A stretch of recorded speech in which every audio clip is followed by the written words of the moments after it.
نوجوانوں، بزرگوں، میری عزتدار ماں اور بہنوں، خوب دعائیں کریے اور احتجاج کے لیے تیار رہیے۔ یاد رکھو، میں تم کو پکار کر کہہ رہا ہوں، اگر آج تم بیدار نہیں ہوگے تو آنے والی نسلیں تم کو ہم کو کوسیں گی کہ تم نے ہماری مسجد کو تک نہیں بچا سکے، تمہارے اولیاء اللہ کے آستانوں کو نہیں بچا سکے، تمہارے قبرستانوں کو نہیں بچا سکے۔ جو ہمارے بزرگ اس قبرستان میں آرام کر رہے تم نے ان کو بھی برباد کر دیا۔ اٹھو بھارت کے مسلمانوں، یہ وقت اٹھنے کا ہے۔ میں بار بار تم سے کہہ رہا ہوں، تم اگر مجھ سے نفرت کرے تو کرو مجھ سے نفرت، دل کھول کے کرو، مگر یہ تو سب کا مسئلہ ہے نا میرے بھائی۔ یہ کوئی دیوبندیوں بریلویوں کا اہل حدیث کا مسئلہ نہیں ہے، یہ وقف کا مسئلہ ہے۔ جو جائیداد اللہ کے نام پر ہے، تم اور ہم کیا جواب دیں گے حشر کے میدان میں؟ السلام علیکم ورحمۃ اللہ وبرکاتہ۔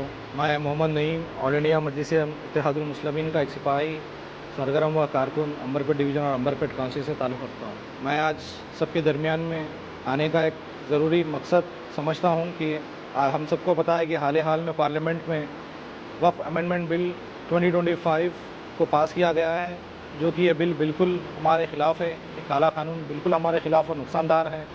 آل India Muslim personal law board کی جانب سے 19 اپریل بروز ہفتہ 7 بجے سے 10 بجے تک دارالسلام، جو آل انڈیا مجلس اتحاد المسلمین کا دفتر ہے، اس میں منعقد کیا گیا ہے۔ All India Muslim personal law board کے صدر مولانا خالد سیف اللہ رحمانی صاحب اور تلنگانہ اور آندھرا پردیش کے all India Muslim personal law board کے ممبرز، آل پارٹی سیاسی لیڈرز اس میں شرکت کریں گے۔ آج ہم پر یہ کالا قانون مسلط کیا گیا ہے، ہمارے مسجدوں پر، خانقاہوں پر، درگاہوں پر، جو ہماری اللہ کی زمینیں ہیں۔ اس کالے قانون کو واپس کرنے کے لیے، جو حکومت میں شرپسندوں کی طاقت کو کمزور کرنے کے لیے ہم سب کو مل کر اتحادی اور متحدہ طور پر یہ مہم کو آگے بڑھ کر کامیاب کرنا ہے۔ اس لیے all India Muslim personal law board کی جانب سے وقف امینڈمنٹ بل 2025 کے تحت جہاں کہیں بھی جلسے ہوں گے یا پبلک پروٹیسٹ میٹنگ ہوں گے، ہم سب کو مل کر کثیر تعداد میں شرکت کرنا ہوگا۔ اور میں ہمارے امبرپیٹ کانسٹیچوئنسی کے ذمہ داران اور بزرگوں سے گزارش کرتا ہوں کہ آپ لوگوں کی سرپرستی اور رہنمائی ہم نوجوانوں کے اتحاد کا ثبوت پیش کرتی ہے اور یہ اجلاس کو مضبوط کی کامیابی دیتی ہے۔ تو میں پھر ایک بار امبرپیٹ کے نوجوانوں سے اور میرے ساتھیوں سے گزارش کرتا ہوں کہ یہ اجلاس میں کثیر تعداد میں شرکت کریے اور اس اجلاس کو بڑے ہی انداز سے اس کو کامیاب کرنا ہے۔ اس لیے یہ احتجاجی جلسہ جو منعقد کیا گیا ہے، کیونکہ یہ وقف امینڈمنٹ بل جو ہے یہ بالکل انکانسٹیٹیوشنل ہے اور ہمارے کانسٹیٹیوشن کے خلاف ہے۔